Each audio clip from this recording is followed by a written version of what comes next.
नमस्कार दर्शकों, अमेरिका की खुफिया एजेंसियां हैरान हैं। बीजिंग के रणनीतिकार रातों की नींद गंवा चुके हैं और मॉस्को चुपचाप इस बदलते समीकरण को देख रहा है।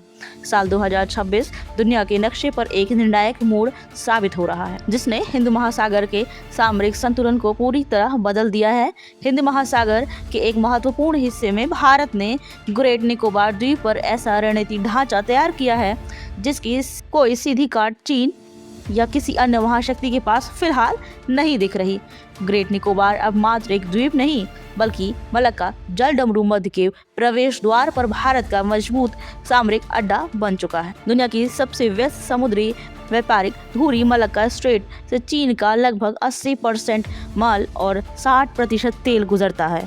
अगर यह मार्ग किसी भी वजह से प्रभावित हुआ तो चीन की अर्थव्यवस्था, उसके कारखाने और ऊर्जा आपूर्ति गंभीर संकट में पड़ सकती है।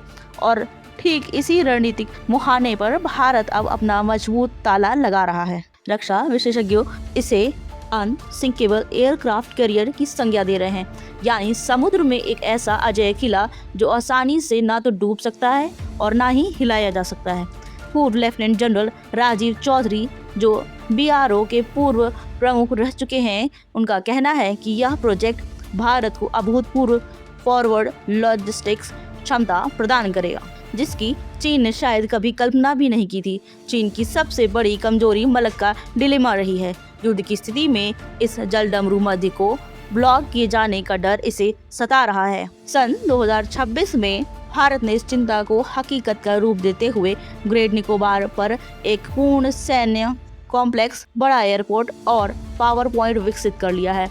तो सिर्फ सैन्य तैयारी नहीं है, भारत यहाँ सालाना 1.6 करोड़ TIU कार्गो हैंडल करने का लक्ष्य रखता है।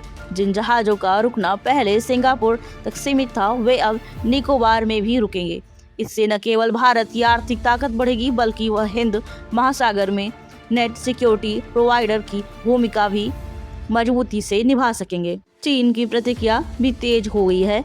उसने बंगाल की खाड़ी में जासूसी जहाज तैनात कर दिए हैं और सरकारी मीडिया के जरिए चेतावनी जारी कर रहा है। लेकिन भारत अब डिफेंसिव मुद्रा में नहीं, बल्कि फ्रंट फुट पर खेल रहा है। चीन के स्ट्रिंग ऑफ पार्सल का जवाब भारत नेकलेस ऑफ डायमंड्स से दे रहा है, जिससे ग्रेट निकोबार सबसे चमत्कारी हीरा के रूप में आ रहा है। हालांकि इस परियोजना को लेकर पर्यावरण संरक्षण और स्थानीय आदिवासी समुदायों की चिंताएं भी उठ रही हैं, लेकिन राष्ट्र की सुरक्षा और सामरिक जरूरतों को देखते हुए ये फैसले प्राथमिकता रखते हैं।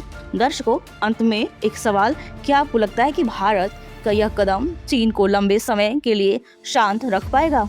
अपनी राय हमें कमेंट बॉक्स में जरूर बताएं। जय हिंद।